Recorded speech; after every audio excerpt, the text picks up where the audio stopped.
Good evening. Welcome, welcome to this, our first fall program, even though it's still summer, of the 2018-2019 year for the Missoula League of Women Voters. Thank you all for coming tonight.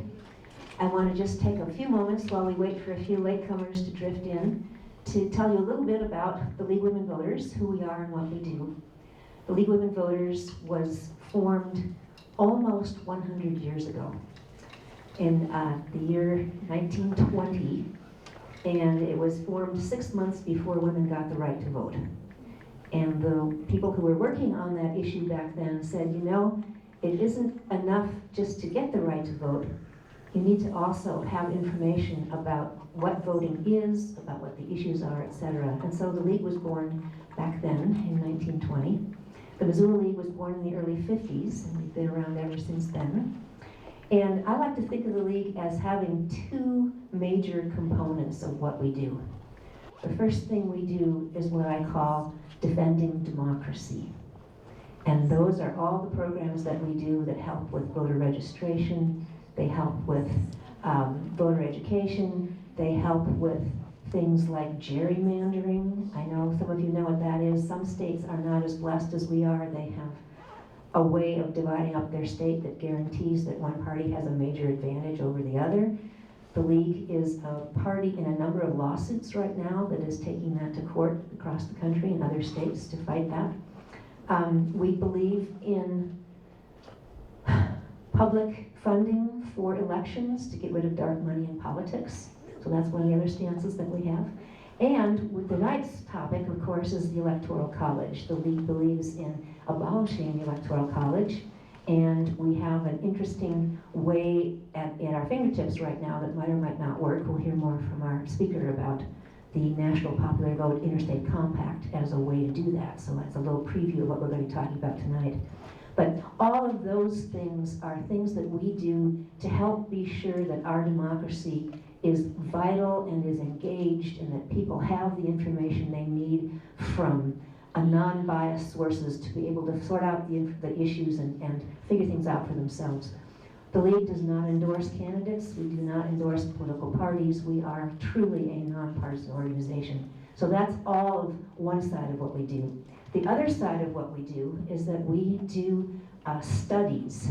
Over the course of the last 98 years, we have done a number of studies, and when we do our studies, we come up with a broad array of materials on a given subject matter.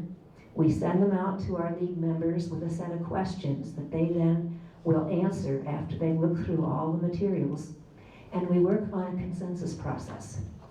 We went through a consensus process here in our League just a couple years ago about a couple issues that had come through the national to say, here, take a look at these, see what you think.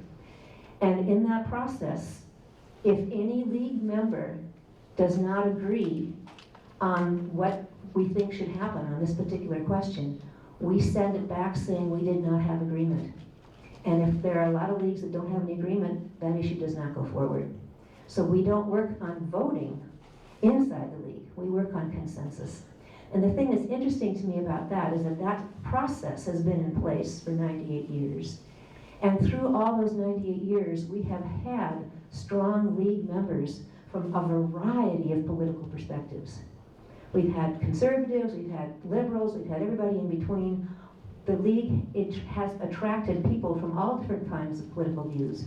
And yet, going through that process of study and discussion, we've been able to come up with consensus on a number of very interesting issues that are not necessarily just related to our democracy. For example, we are very much in favor of protecting the environment. We have strong views on healthcare, et cetera, et cetera, et cetera. So I'd like to say that, you know, the League has been this broad-based organization for nearly 100 years. We have never considered ourselves to be radical or leftish at all. We're pretty centrist. But I think what's happened recently is that the whole country's moved right. So here we are kind of hanging out here looking like we're liberal, but we really aren't. And most of the positions that we have, all of them, have come from this broad-based consensus process. So that's what the League is, that's what we do. We're here tonight because We want to be able to bring information to people about what's happening with the Electoral College, about where it came from, where it might be going, with a little bit of tweaking here and there. The League does have, in the interest of disclosure, I will say right up front, that the League of Women Voters does support the National Popular Vote Interstate Compact as a way of sidetracking the Electoral College until we can get a constitutional amendment passed to get rid of it. So, but our speaker this evening is not necessarily going to say that for sure. I don't know. I haven't talked with him about his views on it. But at this point, I would like to just, and just as a little plug, we have membership forms right here to join the League. It's $45 for a year. And what do you get? You get to come and help us figure out what it is that we need to be doing to help Missoula and Montana and this country better understand what it is that's going on in our public affairs. Particularly with the legislative session coming up here in Montana, we also do legislative alerts on issues that the Montana has leagues taken a position on, and so we would keep you up to speed on what's going on with that too if you join and become a member. So there's forms back there too if you're interested. Okay, yes, one more thing, Nancy, yes? Thursday, yes, and if you are interested in leaping right in, we are having our fall planning session to kind of figure out what we are going to be doing for the next 6 or 8 months. This coming Thursday, as in 2 days from now, starting at 6 o'clock at Glengara Place Community Room. Glengara Place is a senior housing apartment complex that's out behind, in the general vicinity of behind Home Depot. Galway. It's on Galway, 3900 Galway, out past behind Home Depot out in that area. So we're happy to have you come, happy to have you suggest things for us to be doing, happy to have you pick up some of the work of making it happen. It would be lovely also. So thank you very much for coming, and with that I will introduce our topic for this evening and our speaker. So, you know, it's very interesting that we call ourselves a democracy, and yet the single most powerful office in our country, which is the presidency, is the one office that we do not elect directly. We have instead an electoral college, and as we have seen over the years, that method of electing the president doesn't always result in the person who's serving as president being the person who actually did win the support of the majority of the people in the country. That undermines the authority of the president, and it also really undermines our democracy, because we are not going by the principle of one person, one vote. We're going by this other weird mechanism that was created for good reasons at the time. We'll hear more about that. But we may have no need for it at this point anymore. And so, as I said, our position in the League is to abolish the Electoral College. And we are interested in the National Popular Vote Interstate Compact as a possible alternative in the interim. I don't know if you're going to go into detail about it. You are. Okay, I won't then. So I would like then to introduce our speaker for the evening. This is Peter Miller. Peter is a native of Billings, Montana. Grew up there, went to high school there, and then went off and did a couple of other things, like getting some degrees here and there. And he graduated from his doctorate in political science from the University of California in Irvine, and he's done a lot of interesting research on American and comparative politics, voting behavior, political institutions, and public opinion. And he's had his work published in a number of prestigious political science journals. He actually went to Finland as a Fulbright scholar in 2016, and he's going to be sharing some of his experiences there with us as well, because there's some parallels between what's happened there and what we're doing here. I'm very happy to announce, this is the best part of all, is that Dr. Miller is going to be joining the research staff at the Brennan Center for Justice in New York City in about 3 or 4 weeks. He's just been hired there to be one of their research assistants. So we will have a Montana person right there on the front lines of what's being done by the Brennan Center. I don't know how many of you have heard that name before, but they're a very well-trusted, nonpartisan research organization, and their mission is to defend democracy also. So I anticipate that you will very much enjoy hearing what Peter has to say. And with that, I'll turn it over to you.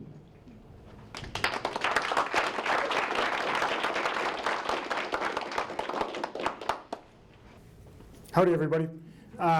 It's always a delight to be back in Montana, in part because I just introduced myself not as Peter Miller, but hi, I'm Sally's son. Or the most important thing about me is apparently I graduated from Billings Senior High in 2002. Because whenever I'm in Montana, those are the two things. They're like, who are your parents and where'd you go to school? So Nancy and the League in Missoula, thank you again for the invitation to come back. It's always a delight to be invited back. I was here a couple of years ago before I went to Finland, and apparently I must have left a good impression. So maybe this evening I will make you think about that again. At Nancy's suggestion, I was asked to put together a little talk about the American Electoral College, sort of how it operates in American politics, a movement to try and at least not get rid of it formally, but say perhaps change the role of the college. And then have just a comparative, a couple of insights from Finland, given that the Finns used to have an electoral college and they no longer have one. So I thought, as a consequence of the 2016 election, this is now a chance to, say, learn from other countries that have had to deal with similar questions. So, the overview of the talk is really just say, where did the Electoral College come from? How did it operate in the early years of the American Republic, or at least the, say, first century or so, and then what biases appear to have become present over time. Of course, the National Popular Vote Interstate Compact is one possible reform that is out there that might be used to change the role or the purpose of the Electoral College in the American context. And then, of course, the Finns abolished their Electoral College in 1991, and that might be an example that we might benefit from learning something about. I'll have some conclusions, and then I'd be happy to open this up to questions that you might have about the American Electoral College or Finland or really anything.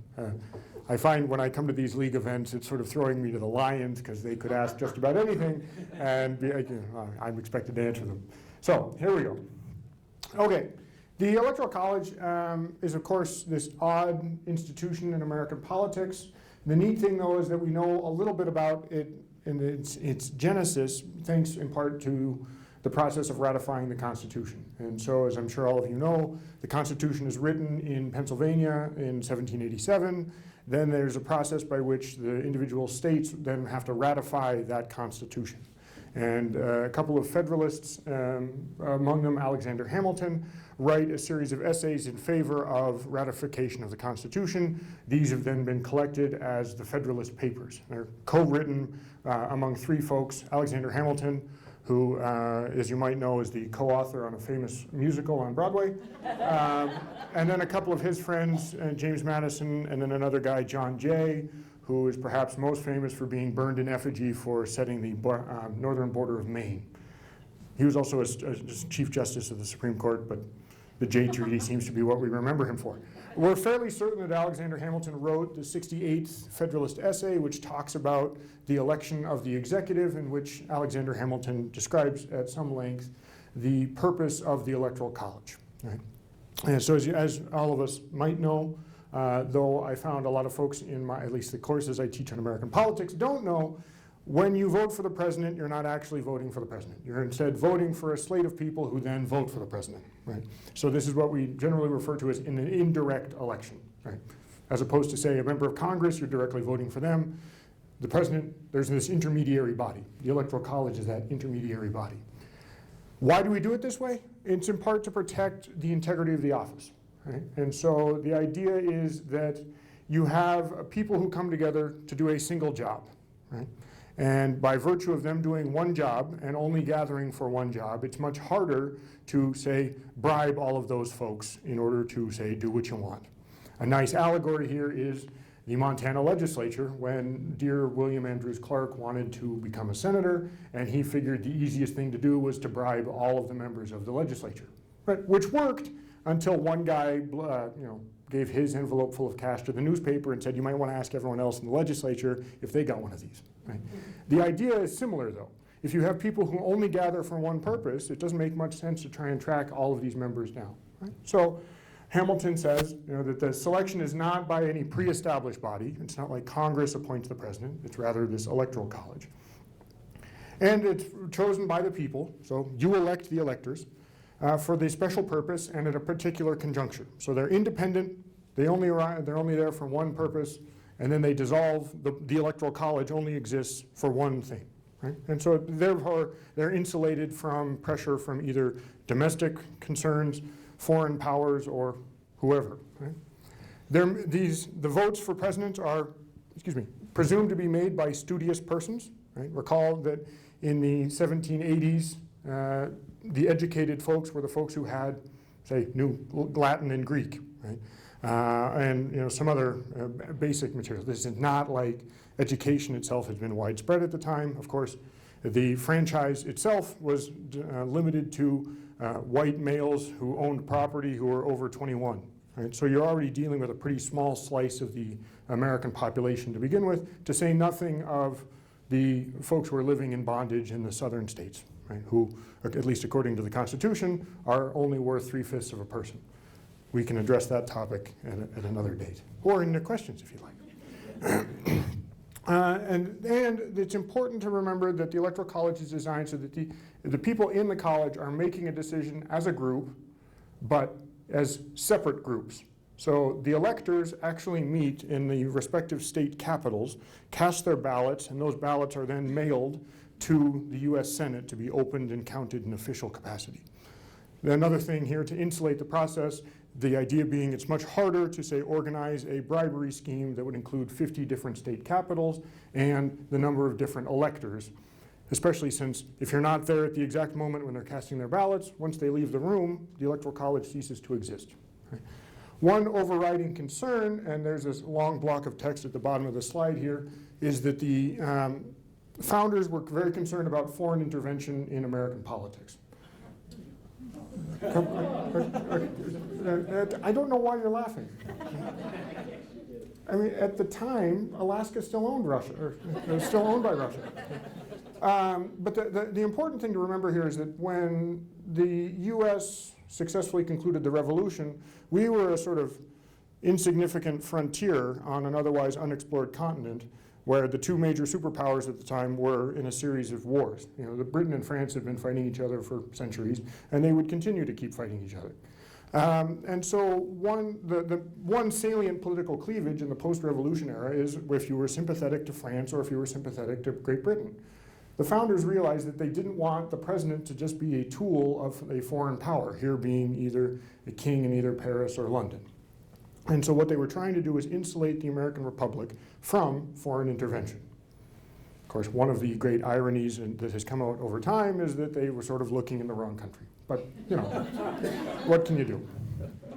Okay. So what has happened since then? Well, as you might imagine, the one principle of the American Republic is equality, right? Something about being self-evident rights to life, liberty, and the pursuit of happiness, which, as I always have to identify to my students, is a great example of plagiarism, given that Thomas Jefferson stole that wholesale from this English philosopher, John Locke, but he still gets an A for writing the Declaration of Independence. One thing that has come up, however, is that it's become obvious that some states matter a lot more in the Electoral College than others. Here we go from this sort of statement of the supremacy of equality to something a bit more like Animal Farm. All animals are equal, some are more equal than others, right? So what has happened over time? Well, part of it is population growth. Remember, the Constitution is ratified in 1787. The first census doesn't happen until 1790. And so really the folks who are in Philadelphia as they're writing the Constitution don't really have a good idea of how many people live in the country or where they are. So they write a specific section of the Constitution that says, for the next 3 years, we're just going to assume we know the population. Once we know it for certain, then we're going to fix things and make sure that the seats in the House are apportioned according to population. So the Constitution is really written with not knowing how many people live in, say, Virginia relative to Delaware. We know there are more people in Virginia than Delaware, but we're not quite sure how many more, right? So what has happened over time is that some states matter more than others. The question, of course, is that which of these states actually matter? There seems to be a conventional wisdom that rural states are overrepresented in the Electoral College, given that, say, Wyoming has a population that's even smaller than Montana's. It's remarkable, but it's true. You can look it up, some people say. And yet, Wyoming is overrepresented by virtue of the two senators that are the Wyoming members of the Electoral College, relative to, say, California, that would have fewer votes per electoral vote relative to Wyoming, right? And so we might say, oh, well, of course, the rural states have more power in the Electoral College. Looking back through historical experience, however, let me try and give you a different way to explore the same question. When we have had differences in the popular vote or the electoral vote, has it been a large state or a small state that's mattered? Tends to be large states, right? So 2000 is a really nice example. Florida is not a small state, right? You could, however, have come up with a constellation of small states that would have the same or greater electoral votes as Florida, and yet Florida is where the election is more or less decided, right? There are other administrative things that we can talk about, but for the sake of argument, Florida is the important state. In 2016, Florida is also important because you could imagine if the Clinton campaign had won in Florida, that would have been sufficient to overwhelm the deficit in the electoral votes in Michigan, Wisconsin, Pennsylvania, right? North Carolina is sort of a goofy state, but they're goofy for other reasons that I can go into. So let me make the first of a series of controversial statements by saying it's actually urban states that are overrepresented in the Electoral College. Urban states are far more important in the Electoral College because they're far more likely to be decisive in an election.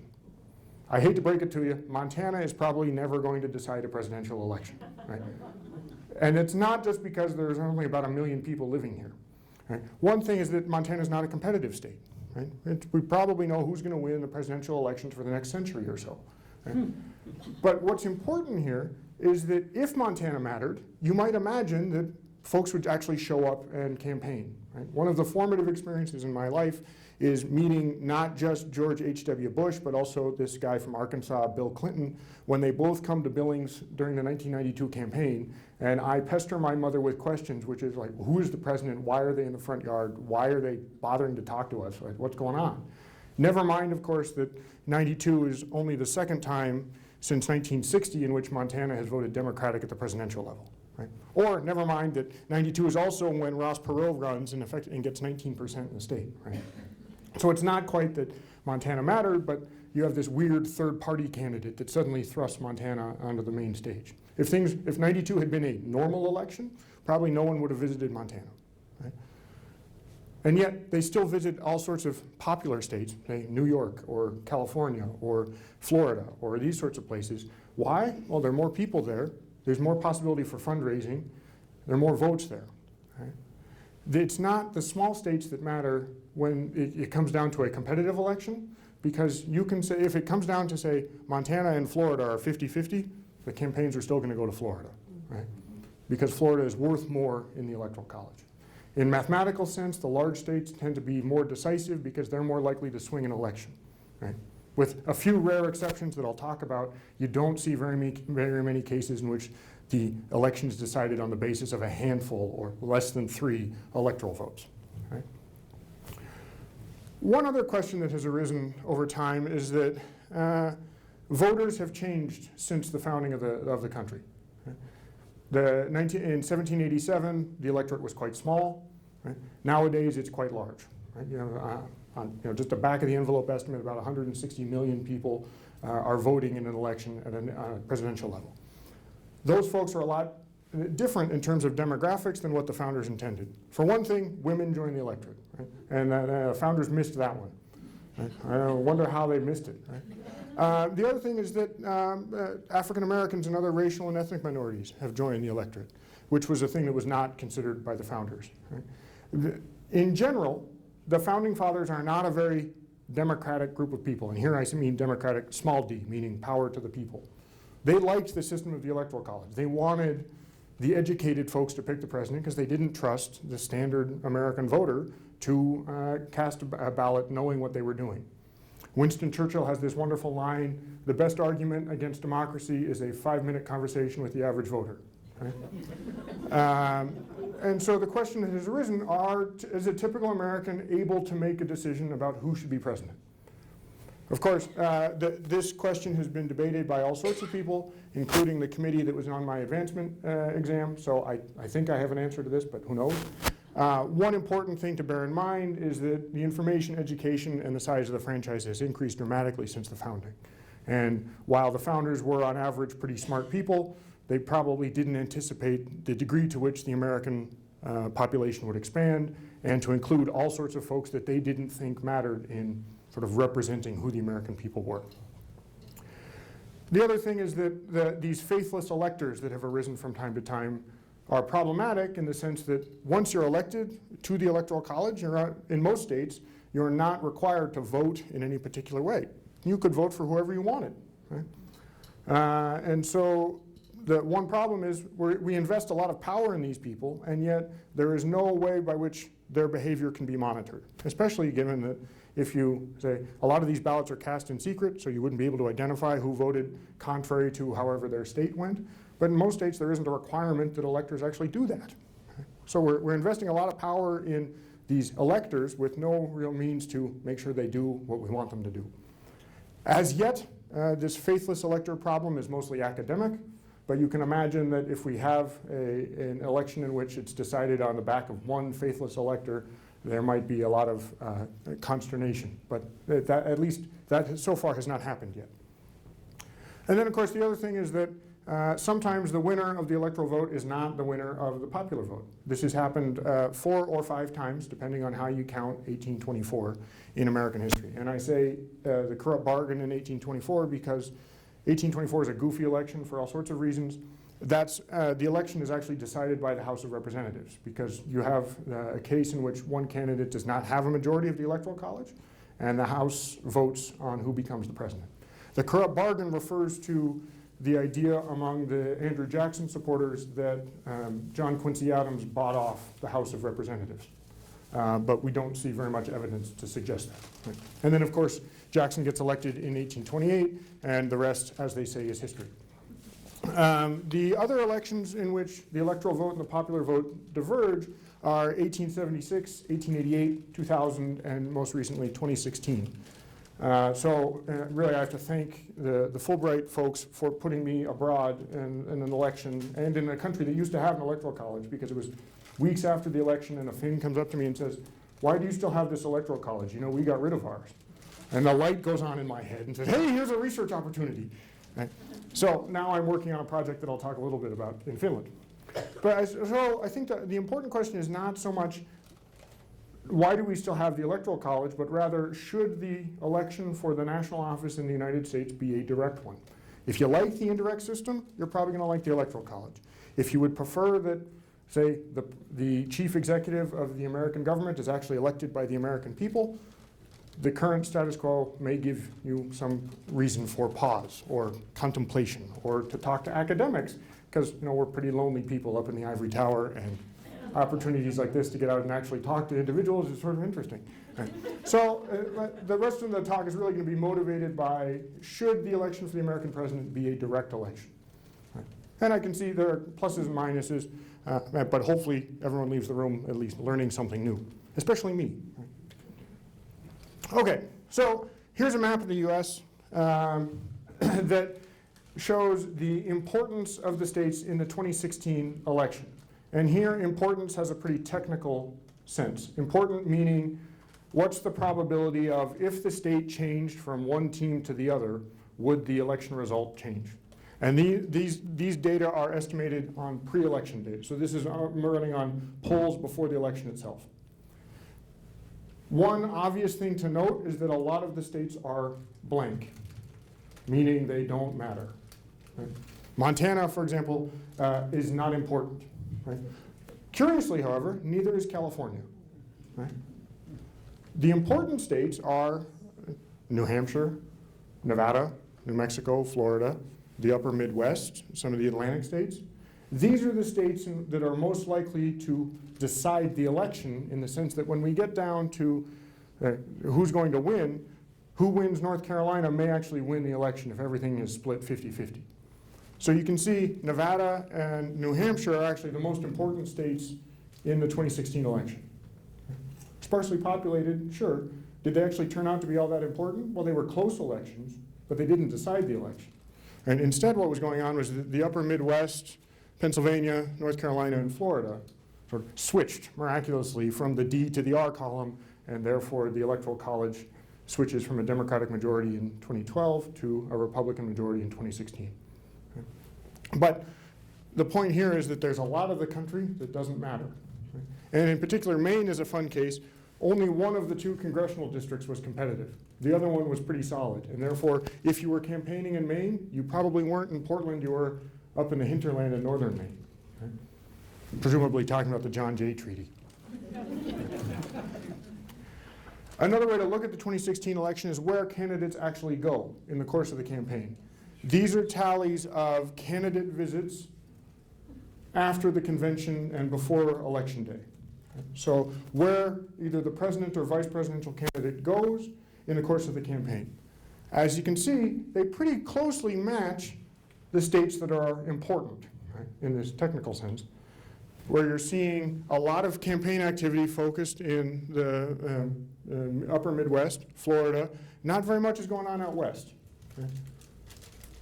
Probably because a lot of these states are taken for granted in polling data and in the sense of you can win a lot more electoral votes if you win Florida than if you worry about, say, flyover country. Okay? When people ask where I'm from, I often say I'm from flyover country. You wouldn't know the word Montana if it slapped you across the face. Okay? But then I started telling the Finns that I'm actually from the Finland of the United States, and then they became really interested in Montana. Okay? So the point here is that as a consequence of the Electoral College system, what you're seeing is the presidential campaign exists in sort of 2 forms. In the non-competitive states, you might be forgiven if you didn't know a presidential election was going on. In the competitive states, you probably want to shoot your television because you're being inundated with ads and campaign visits. Right? This is a lot of what this is, and 2016 is not exceptional in this regard. Since the advent of the modern campaign in 1960, this has been the mode that you reach a lot of the country through television advertising, and then you reach a lot of the country by shaking hands and doing candidate visits and rallies and so forth. Right? So the Electoral College really dictates the states that matter to the detriment of other states that don't matter. Right? How does this matter for politics? Well, one way to think about this is if all of these candidates are going to Florida, they're probably going to be very conversant in topics that are important to Florida voters. Conversely, they're not going to know a whole lot about what Montanans care about. Right? I didn't see any presidential candidate even comment on the mine near the Smith River. Right? It was amazing. I sent them letters and they didn't even respond. Probably was the Finnish postmark that confused them.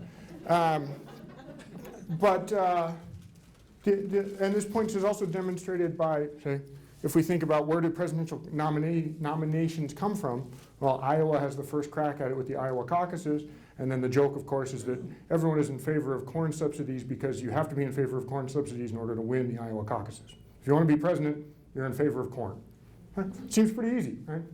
And yet, a lot of the country might have an opinion on corn that might deviate from Iowa's. For example, voters in Los Angeles might have a different view, but we don't know because California tends to be late in the primary season and therefore irrelevant to the decision that's going to be made. In similar fashion, campaigns go where the electoral votes are and where they think that the competitive states are going to be. Okay, so now let me just give you a brief history lesson. This is the electoral map from 1876, the first election in which the popular and electoral votes diverged. Here you can see actually a fairly similar map to what we see nowadays, except the blue and the red are different colors. Right? By the shorthand explanation for this is that before 1964, the Republican Party was the more progressive party, the party of, say, Teddy Roosevelt. After 1964, the Democrats become somewhat more progressive in the sense of the Civil Rights Act. Right? So what you're observing is a Democratic coalition that's mostly in the South, winning the popular vote. So as we all can remember, President Samuel Tilden. And then the Republican of Rutherford B. Hayes representing sort of the upper Midwest and the western states. Why did Hayes become president? Well, there was a debate, there was a dissent in a number of states as to which delegation was being sent. Either they had Tilden electoral votes or Hayes electoral votes. The tabulation of these votes in itself is a fascinating history example that boils down to the say, civic virtue of the Speaker of the House at the time, who was a Democrat and yet allowed the Hayes votes to be tabulated honestly. Who knew, right? Such a thing is possible. The conventional wisdom is that Vermont decided the 1876 election, but that's only because Vermont comes toward the end of the alphabet and they process the electoral votes alphabetically. And Virginia was not at all competitive. So Vermont was contested, and as you can see, well, as you should have seen if this was a higher resolution image, one electoral vote decided the 1876 election. But don't worry about Samuel Tilden. There's a wonderful line about years after the election, he introduced himself by saying he has the confidence in knowing that he won the office, but that doesn't come along with any of the duties of actually doing the job. So 1876 is one example in which you have a very close election in which, at least at the electoral vote, and yet the electoral vote goes a different way than the popular vote. Similarly in 2000, right? And so here you have another very close election. As we all might remember, it comes down to Florida and 537 debated ballots. There's, of course, administrative problems that come up, and yet the same problem here is that you see now a Democrat winning the popular vote, losing the electoral vote, right? But again, on a very close margin. 1888 is a different example where you see actually a much more decisive electoral vote, in the sense that now the Republican Benjamin Harrison is winning a number of states on a very small margin, and I believe the incumbent president, Grover Cleveland, is losing a number of states. Here we might think in terms of, say, a World Series.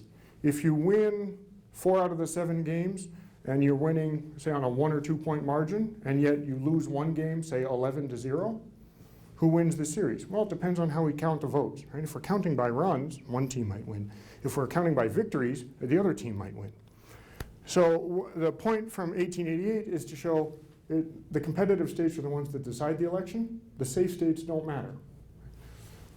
Of course, but they also don't have Montana as a state yet. So we don't become important for at least another year. And then, of course, in 2016, you see the same thing where the Republican coalition that's put together by Donald Trump does very well in the upper Midwestern states, and yet the margin for winning Pennsylvania, Michigan, and Wisconsin is something like 80,000 votes. So you might imagine Hillary Clinton lost the election, 1, by winning the popular vote, but 2, by losing the only 80,000 votes that mattered. Right? So the rest of the country could have effectively voted randomly, and we would have ended up with the same result. Right? Never mind that the Democratic majority in 2016 is the largest you'd ever seen. The spread between the votes is the largest we've ever seen before. In the earlier elections, you're looking at a margin of, say, 50,000 votes. 2000 was exceptional because there were 500,000 votes. Here, you're in excess of 2 million votes. Okay, so one question, of course, is, well, how do we come up with a system that can assure that whoever wins the popular vote also wins the electoral vote?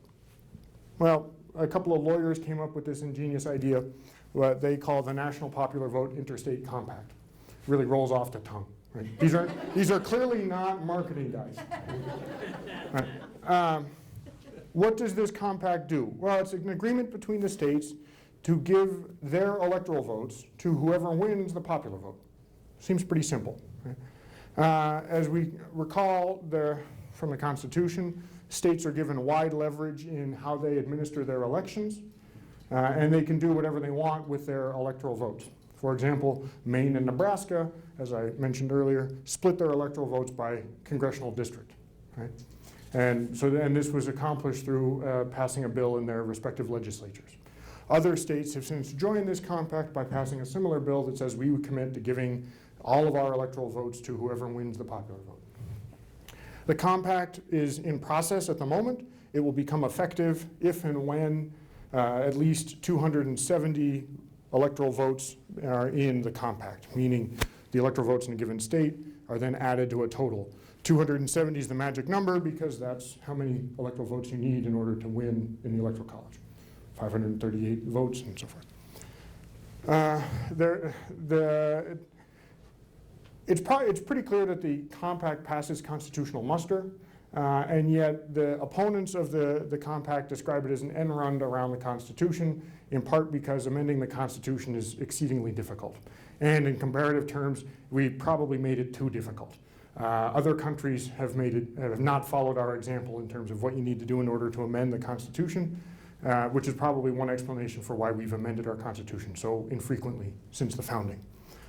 So instead of amending the Constitution, the national popular vote just requires passing a bill in a particular constellation of state legislatures. Here's a goofy looking map of the country that shows you one square indicating one electoral vote, which votes are in the compact. So the states in green are in the compact. At the moment, there are 172 electoral votes. Connecticut is the most recent state to join the compact. And so the good news is, hey, we're over halfway there. We're almost 2/3 of the way there. The bad news is it seems that this reform, for whatever reason, has taken on a partisan tinge, in the sense that Democrats tend to like the national popular vote, Republicans tend to think it's a bad idea. And as you might imagine, the states that have already ratified the compact tend to be in the blue state category.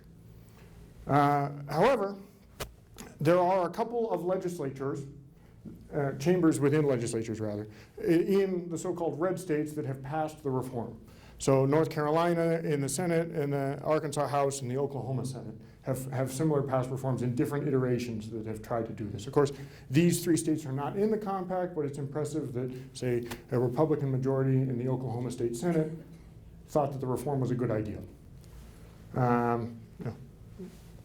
I guess as an academic, I don't really have a partisan badge that I wear. I just look at, say, the mismatch between the electoral and popular vote is interesting, and that historically speaking, it seems like the Democrats are losing out in at least the status quo, but it's important to remember that the parties have shifted, and there's no guarantee that the two parties that we have now will continue to exist forevermore.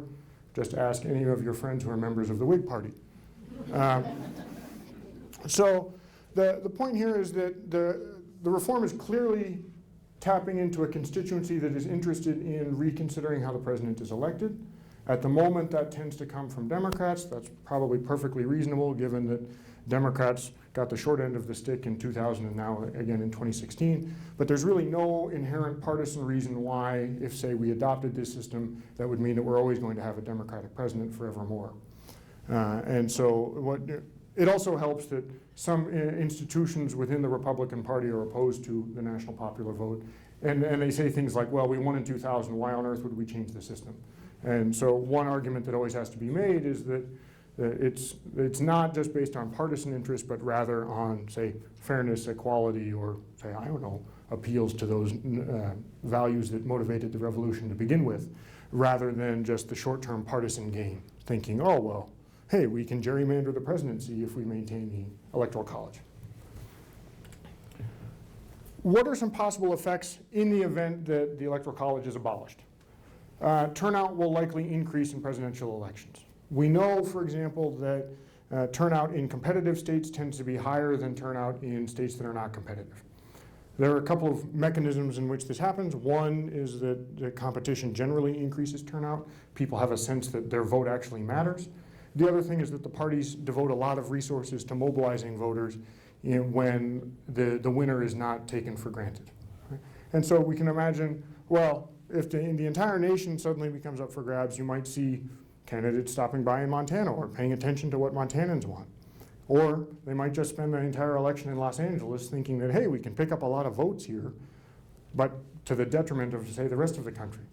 You could imagine, though, that, say, one campaign that focuses only on large cities may end up losing the election if the other candidate realizes this and then campaigns in a strategic manner. Right? And so the sense that you break out of the old mold of, well, all we have to do is, say, show up in Ohio, do a couple of rallies, then go to Wisconsin, do a couple more rallies, and we're going to win the election because we can already guess how most of the states are going to go from the get-go.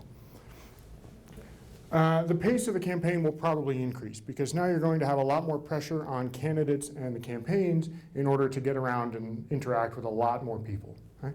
And so you might, if you're disappointed with, say, the stealth primary that happens long before the actual election, Perhaps eliminating the electoral college is not something that you would want to do, because you may end up with candidates who are showing up months early to sort of gain support long before it actually matters, in the sense of trying to shore things up long before, say, you're scrambling to find voters to win an election.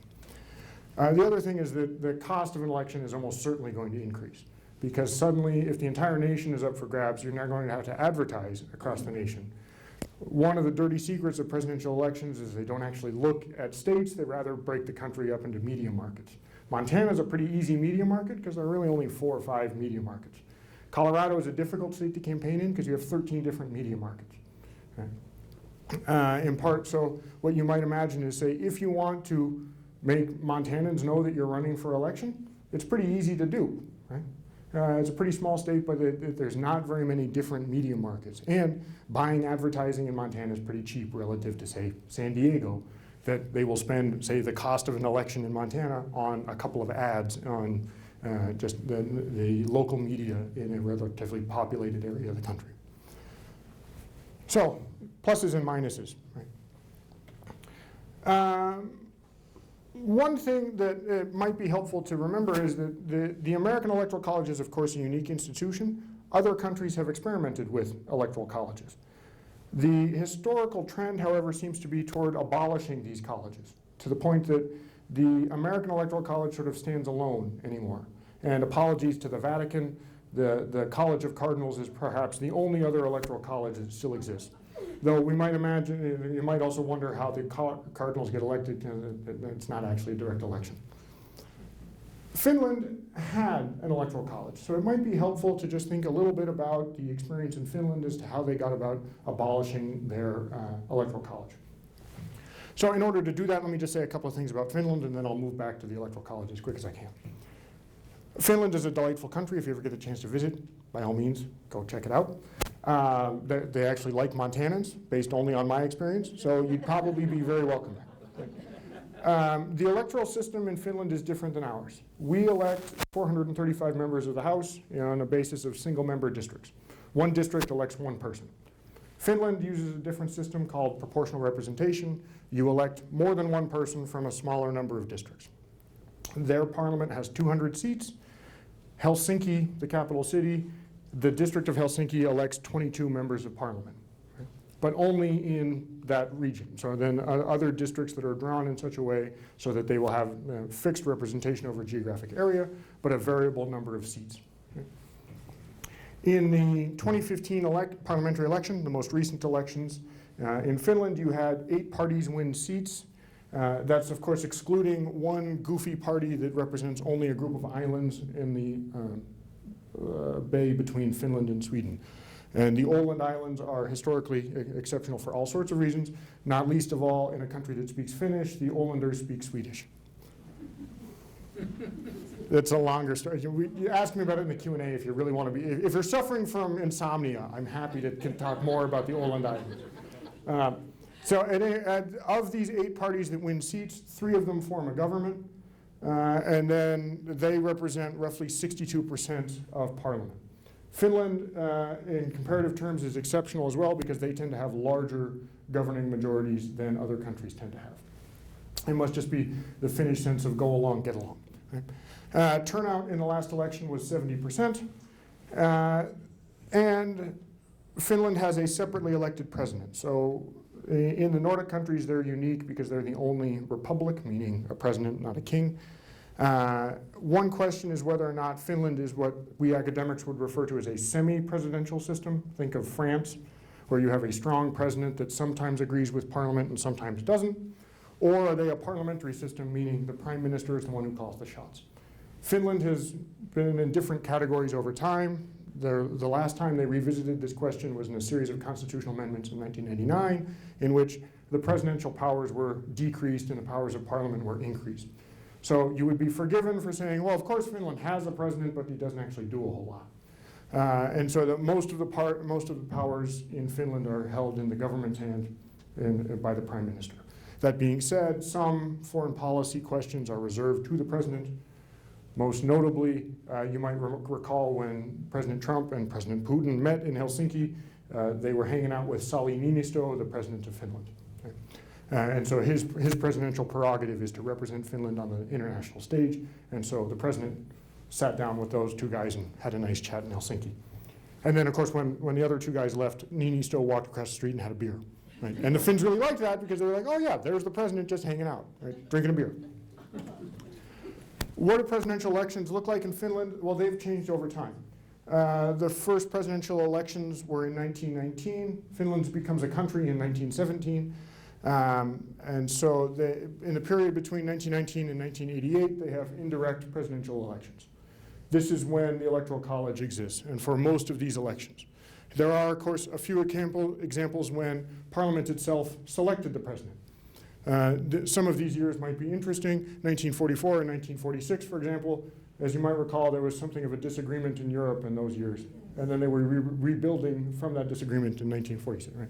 So the idea is that the crisis of World War II caused, they didn't have time to run an election, so they just said Parliament would meet and decide who the president would be. The Electoral College exists in most of the other elections. I put asterisks next to 1940 and 1943 because, as you might recall from the beginning of the talk, I had said the Electoral College exists to insulate the president from foreign pressures. The president that's selected in these two elections is actually selected by electors from 1937. So if you're worried about, say, the integrity of the process, Finland might not be a great example because here you have an Electoral College that's making multiple decisions over time. But it all works out for Finland, after all. They remain independent after the Second World War, compared to, say, Estonia, which becomes subjugated by the Soviet Union. And then, of course, 1988, there's a hybrid election, meaning you have both a direct election and the electoral vote in the same election. And everyone was quite nervous how that was going to turn out. And it worked out in the sense that the same guy won, depending on how, no matter how you tabulated the votes. However, this ushers in a reformer who then changes some of the system, excuse me. And since the presidential elections in 1994, they've had what's called two-round system. All of the candidates run in the first round. If someone gets more than 50% of the vote, the election is over, and that person is declared the winner. If they're less than 50%, the top two go on to the second round. And so there have been two-round elections in 4 cases. 2018 was remarkable in Finnish history. It's the first time that they only required 1 election. Sauli Niinisto was re-elected with 63% of the vote. Much, I should add, no one else in my department cared about this. When I came in and said, hey guys, there's been a remarkable development in Finland, and they all looked at me like, where? What did Norway do? What inspired the efforts to reform the presidential election process in Finland? A lot of it comes down to this guy. This is Urho Kekkonen, who was president of Finland from 1956 to 1982. You might imagine that him being in office for so long motivated people to think about, do we really want another president for 26 years? He departs the office in 1982, and the talks of reforming the president's role in Finnish politics begin under his successor, a fellow Mauno Koivisto. Koivisto sort of supervises, well, hey, let's give direct elections a try.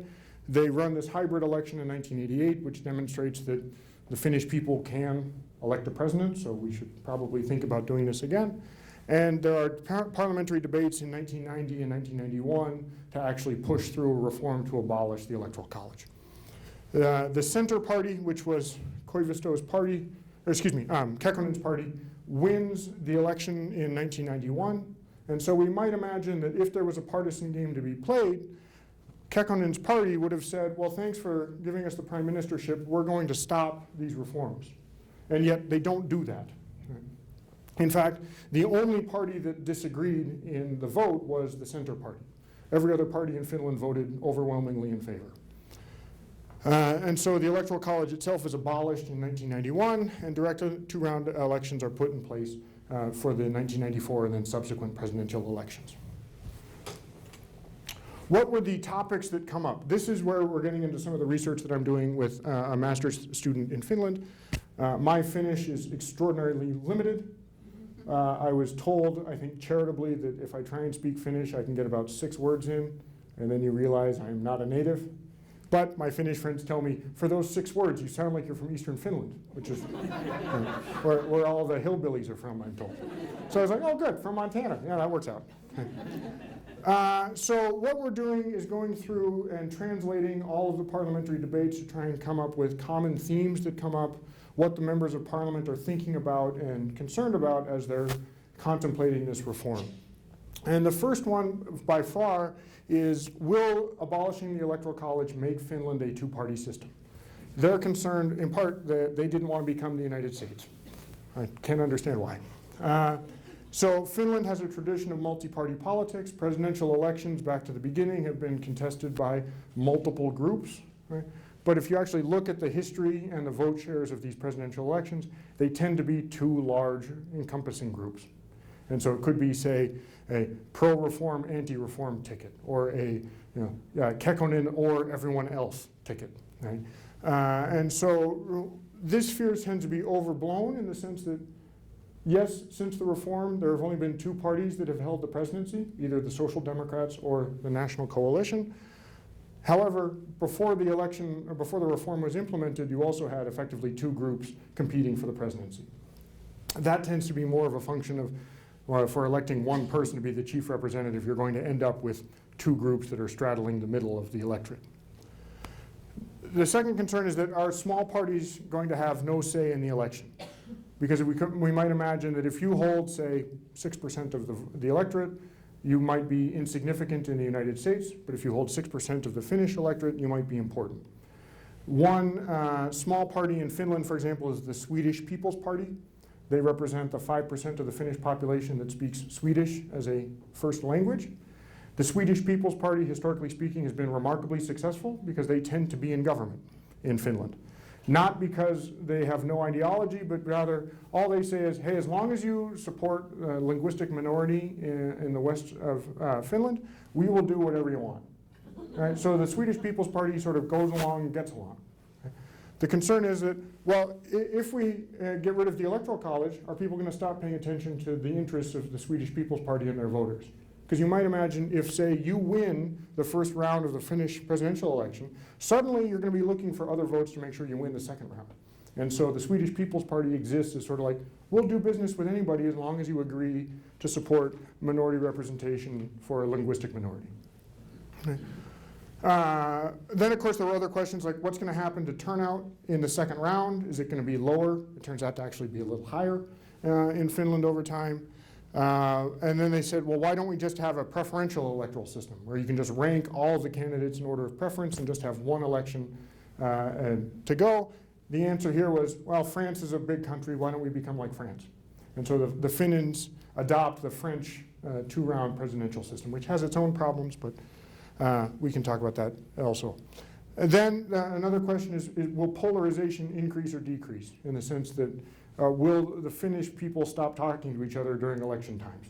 And this turns out to not be the case. In fact, polarization in Finland has been relatively flat in terms of where the parties fit on a left to right dimension.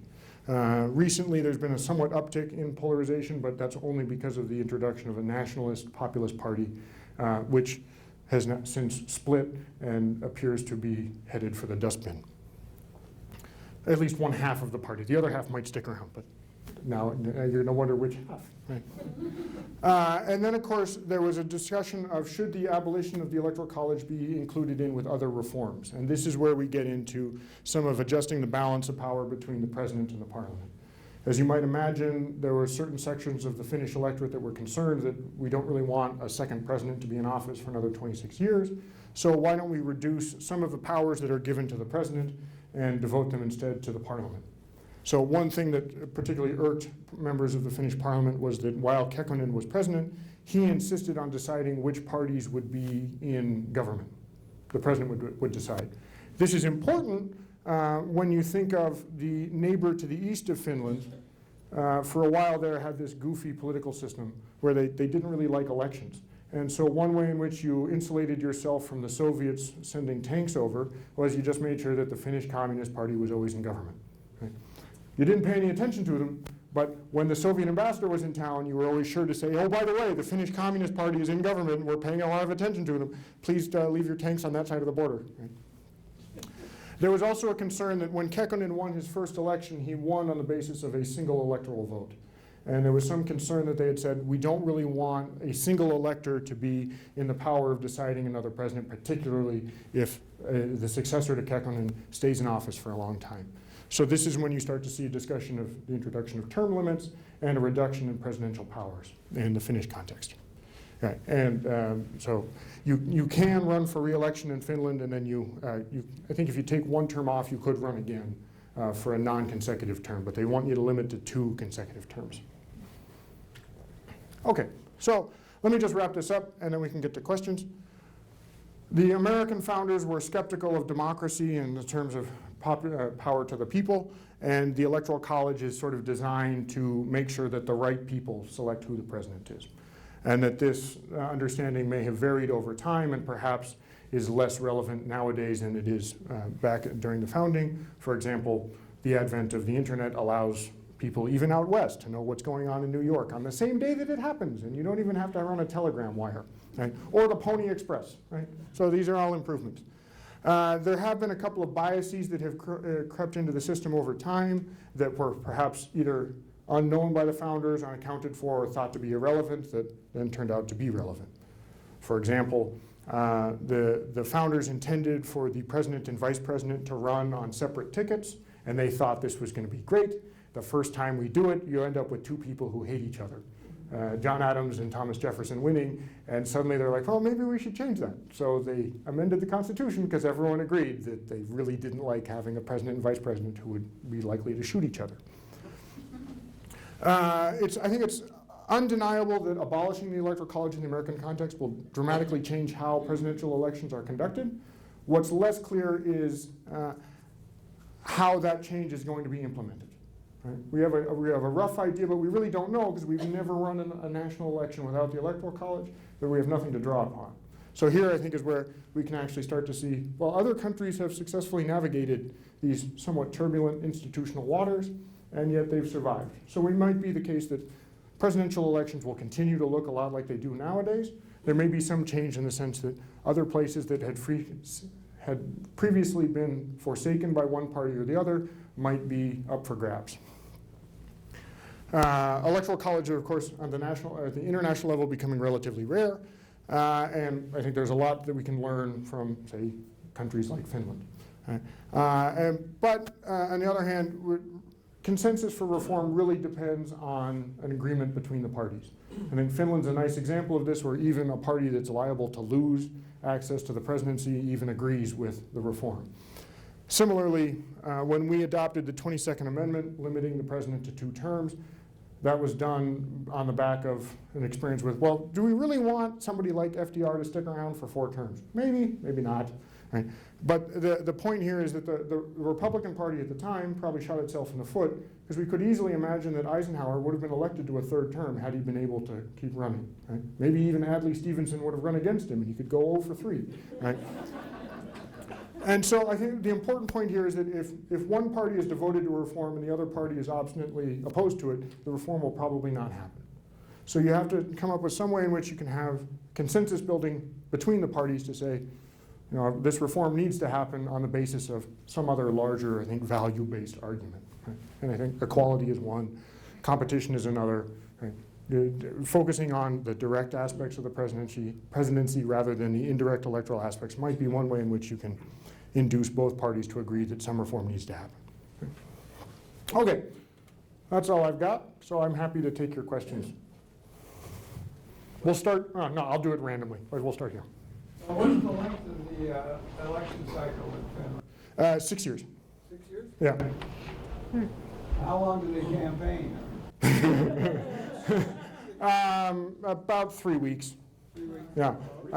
Yeah. And so the one way that's shorter is because the parties nominate their representative without, say, a primary cycle. And so the Social Democrats will just decide our candidate will be X. And similarly, the other parties will decide. And that constrains the election a lot. The other thing is that you have a relatively short period of time to actually campaign. Excuse me. And then the idea is that if it goes to a second round, that you would have another, say, 2 or 3 weeks in order to have the two candidates continue to campaign. And so that might extend the campaign cycle a lot, but relative to the US, the Finnish presidential cycle is quite short.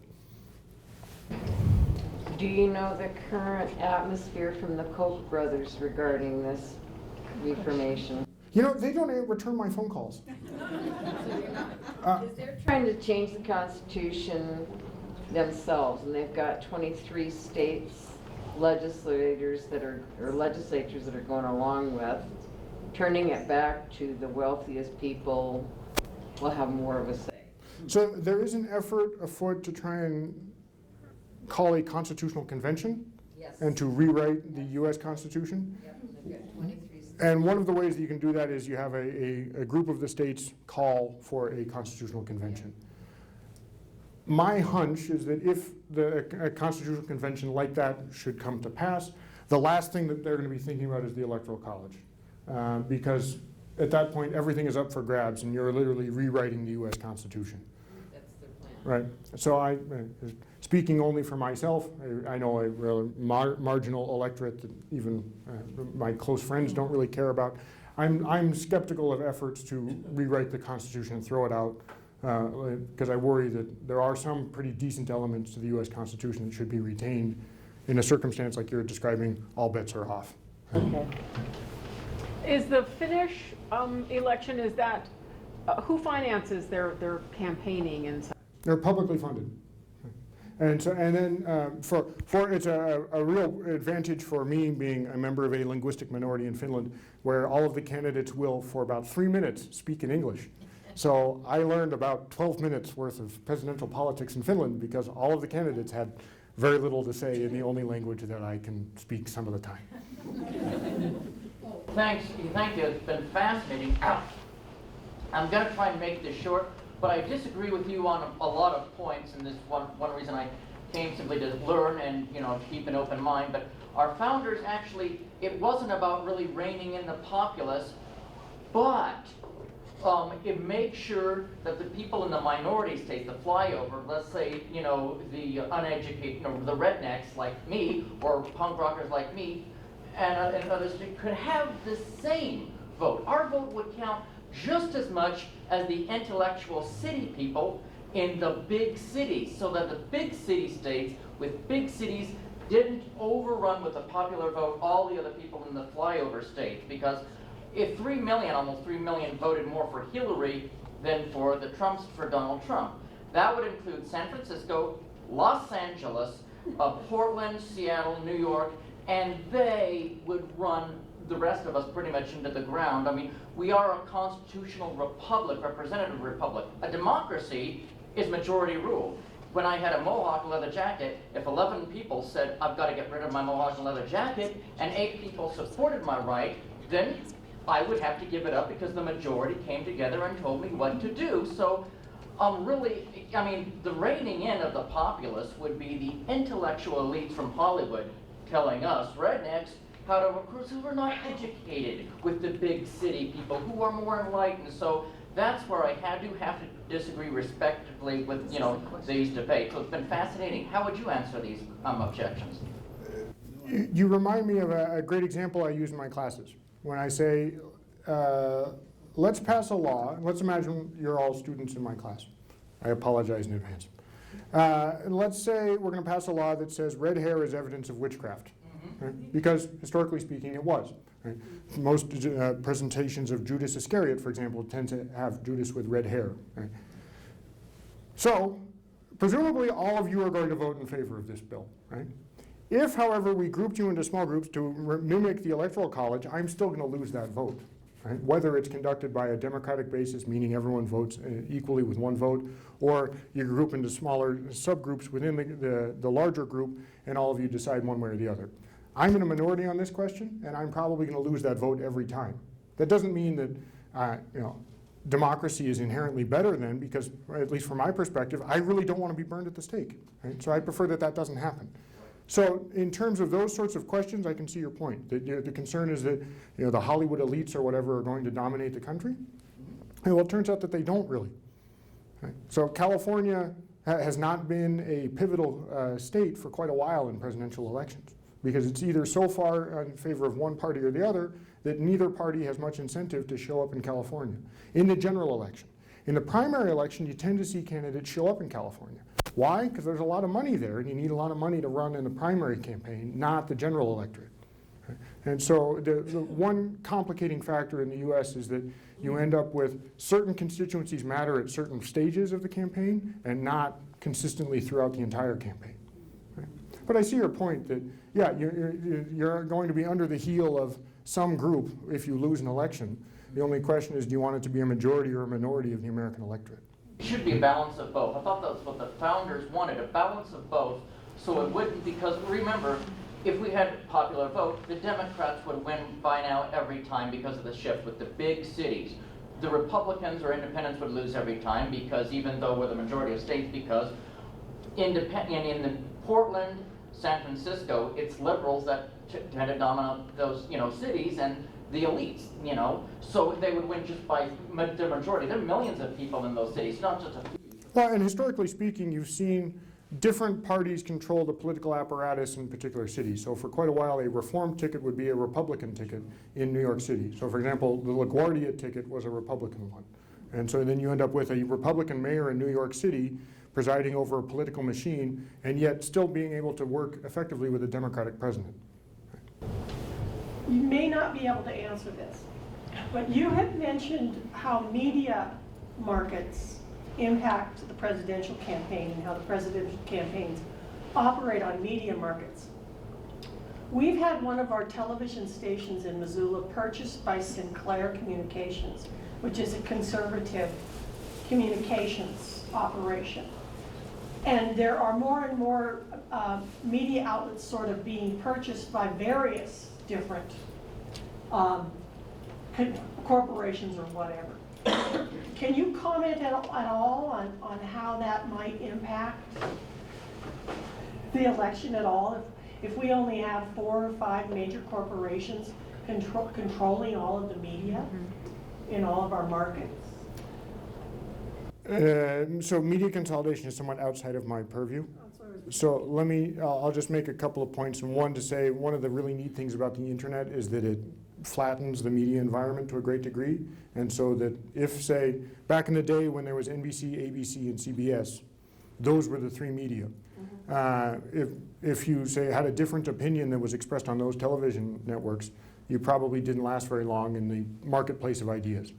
The internet has prevented those sorts of forces from playing as strong of a role as they did back in the day. And so that nowadays, the more important question is people are self-filtering and they're only reading news sources that they already agree with.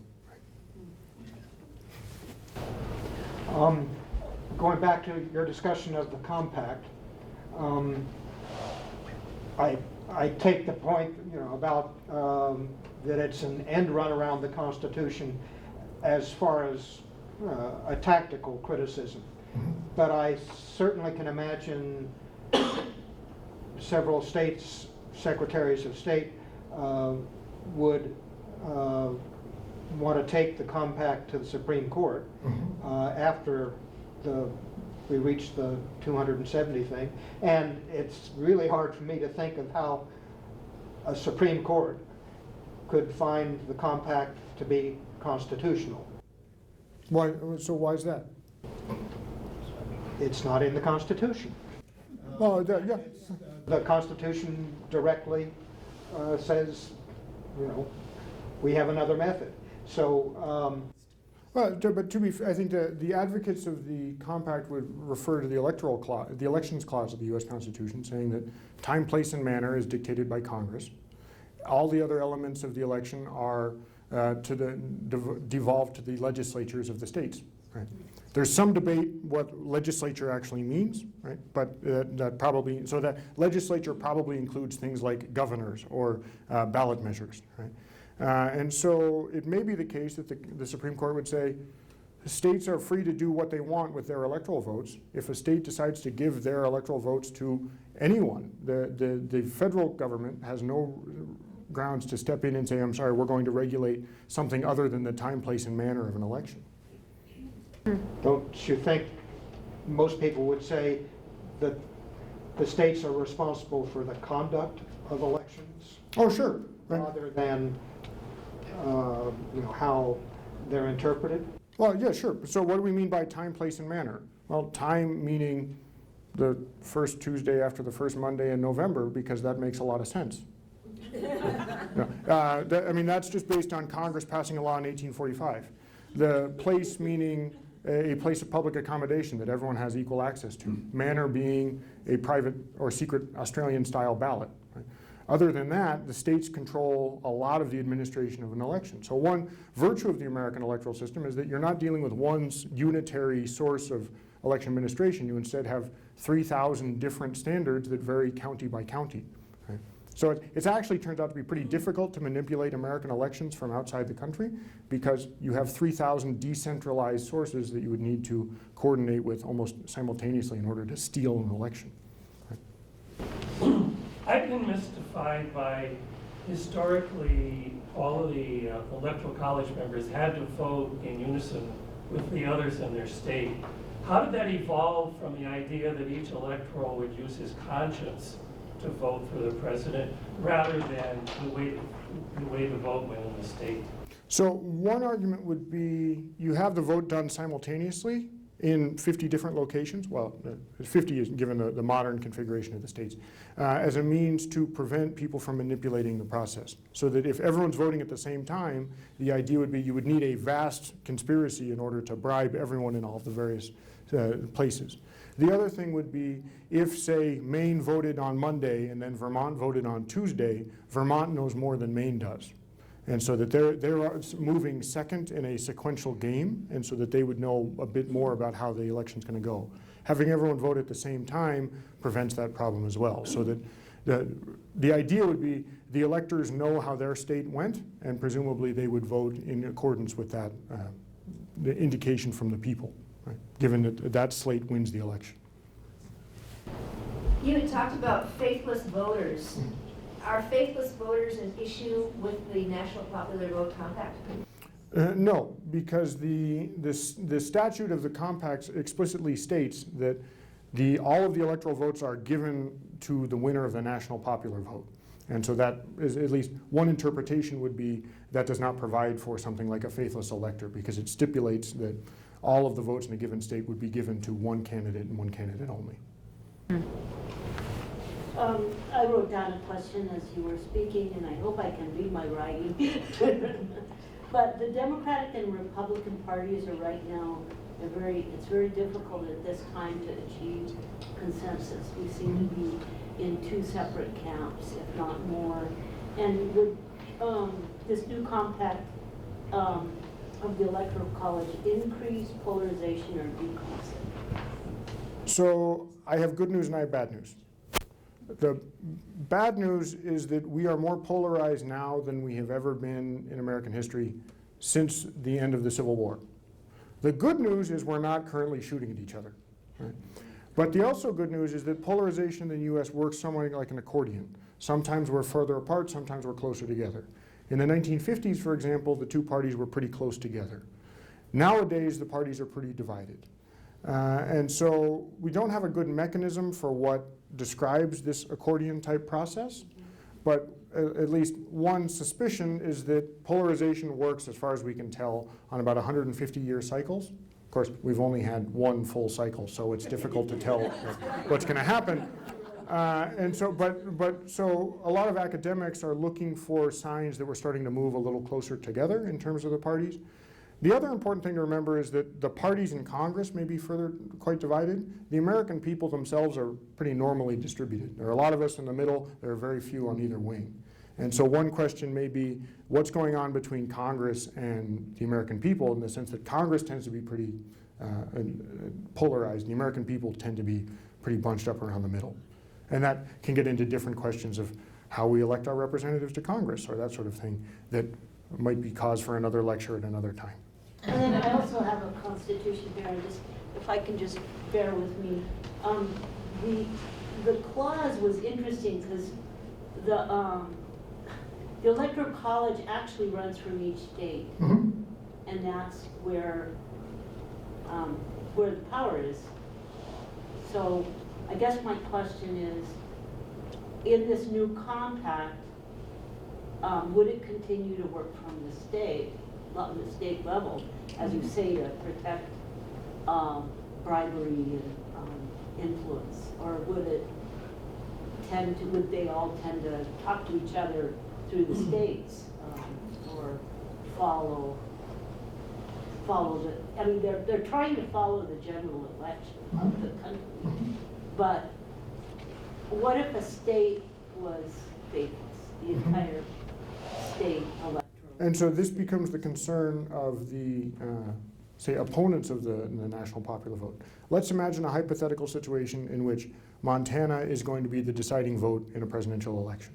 We could imagine that a sufficiently motivated legislature could call a special session to then change the law and say, well, we're going to opt out of the compact for this election and this election only, and pass a law and have the governor sign it, right?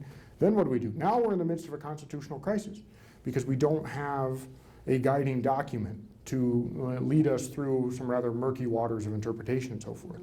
And so one concern is that, yeah, you can pass a state law that says, yes, in principle, we will give our electoral votes to whoever wins the popular vote, knowing full well, if any state actually occupies that pivotal position, they're going to do whatever they can to change the process to make sure that they can rig the system however it benefits them the most, right?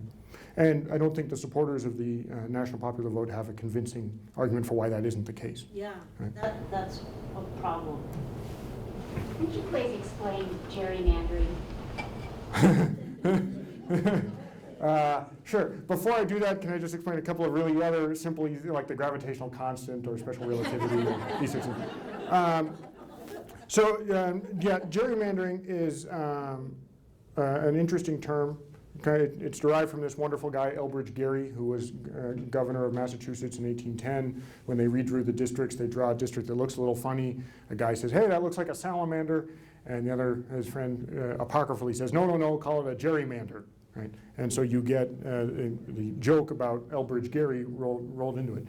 I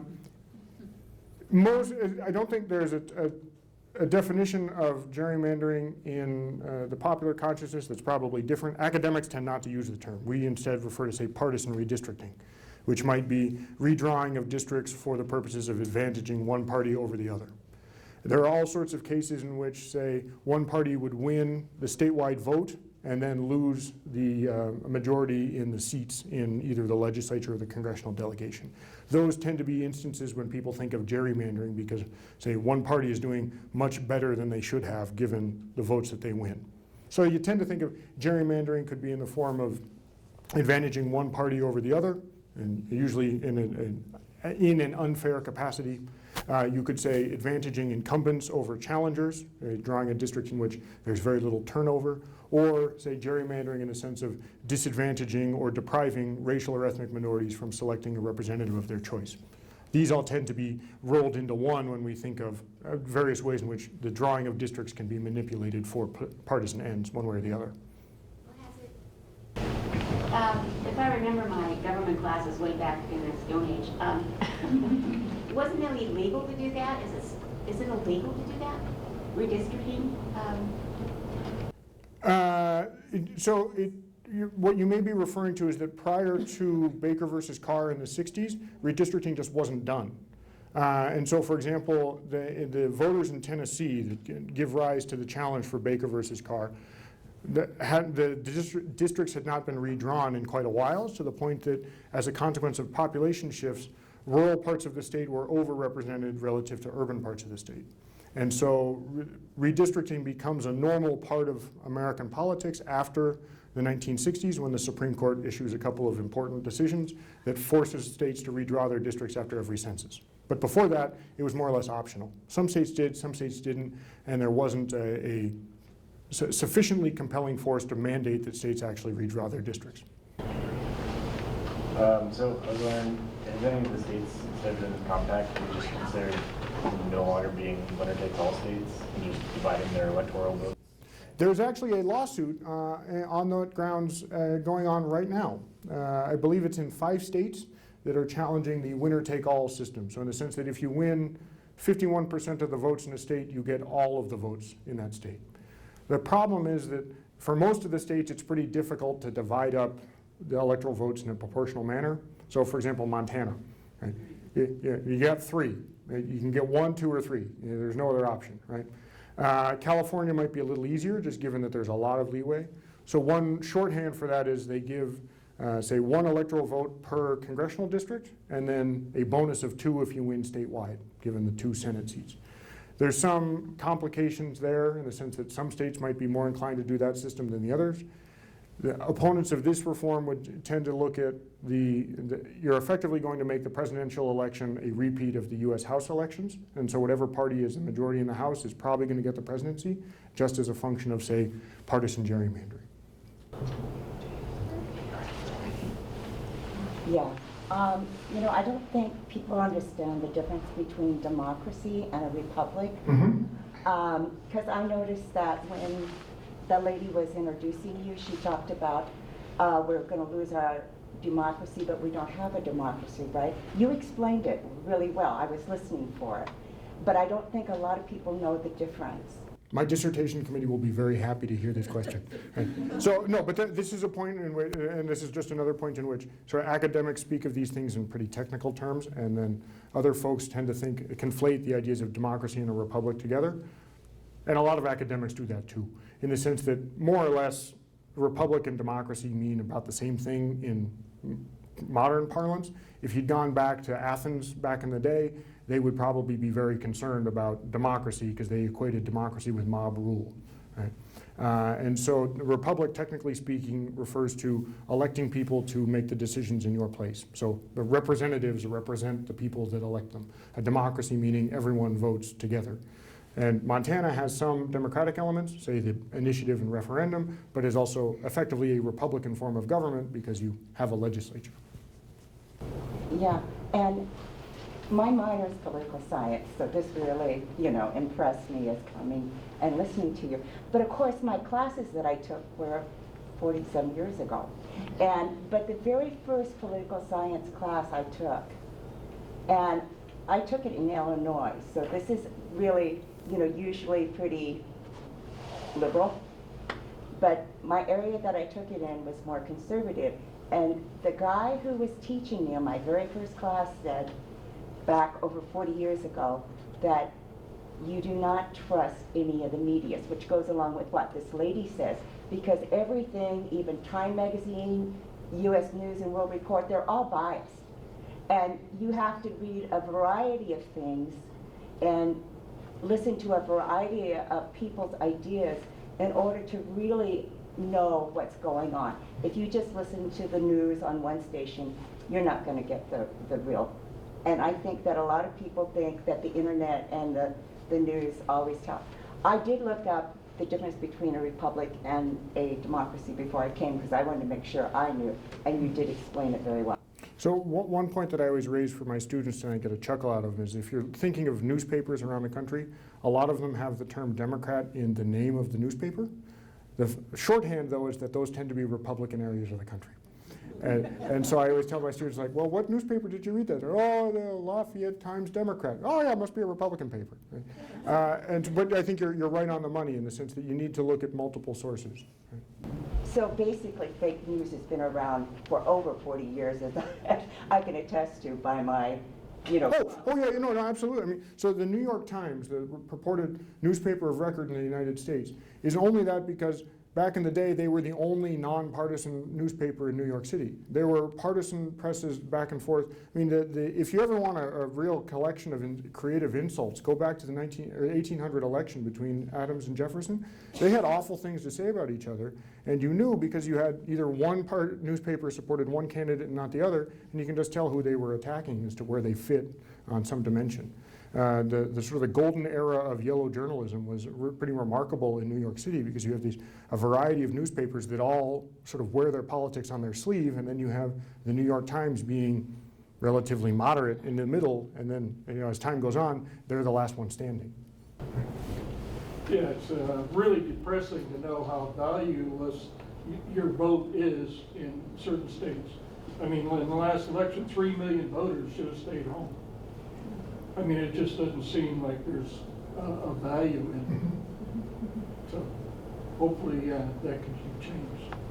Right. Well, and so one consequence of this is population growth. I mean, we shouldn't expect a single vote to decide very many elections, and yet every once in a while a single vote does decide an election. And so sort of after the election, we're just like, oh yeah, a single vote really matters. I mean, the case that I always tell my students is, what was it, the 2004 election, when up in the Flathead there was a constitutional party candidate who ran. There were 6 ballots that were disputed, and as a result, the Democrat wins in that district, which then gives a Democratic majority to the state legislature, which then means that the Speaker of the Montana legislature is a Democrat for the first time in, I don't know, 10 years or something. And so I always tell my students this, and it's like, look, here's one case in which one vote actually decided an election. Right? But we would expect into a larger election that shouldn't happen, just be as a function of more people contributing a ballot. But I think you're exactly right, that what's important is not that one vote is, say, valueless, but that every vote has the same value. Right? Can you briefly just touch on your citation from the Supreme Court? No. No? Yeah, okay, so as an extension of your question about gerrymandering, there was a Supreme Court case that came out of Arizona in 2015 about the constitutionality of redistricting commissions. Montana has a redistricting commission. One of my papers was cited by the majority decision, and then I was quoted by saying something like, most academics write these things and then we never hear from these papers again, and I'm delighted that 5 people read my paper, and it turned out to be 5 people on the Supreme Court. So some of my research has informed some of these questions. I don't work on the Electoral College yet. I mean, I'll have this paper on the Finnish Electoral College at some point. But one of my papers on redistricting was cited by the US Supreme Court, and broadly speaking, that was a pretty good day. I'll leave it at that. We're about out of time. Any last one question? Did you get your question? Could you just do your 6 words? Oh, 2 things, okay. Why don't you go first? Your and then I'll 6 do this. words of finish? No.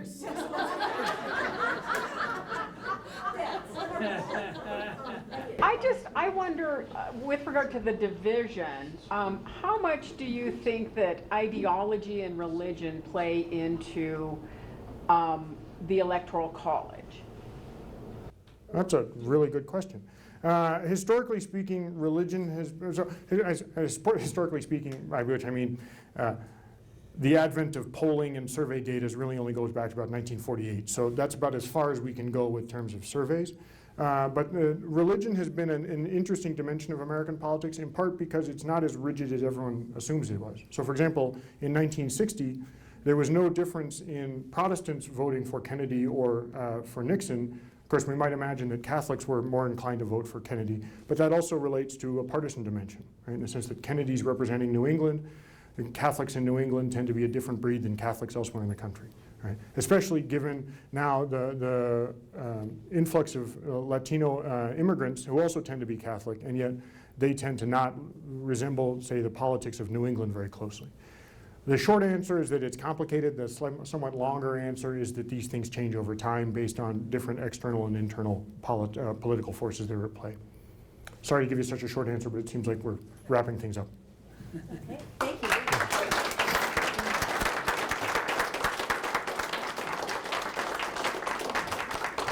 Thank you all for coming.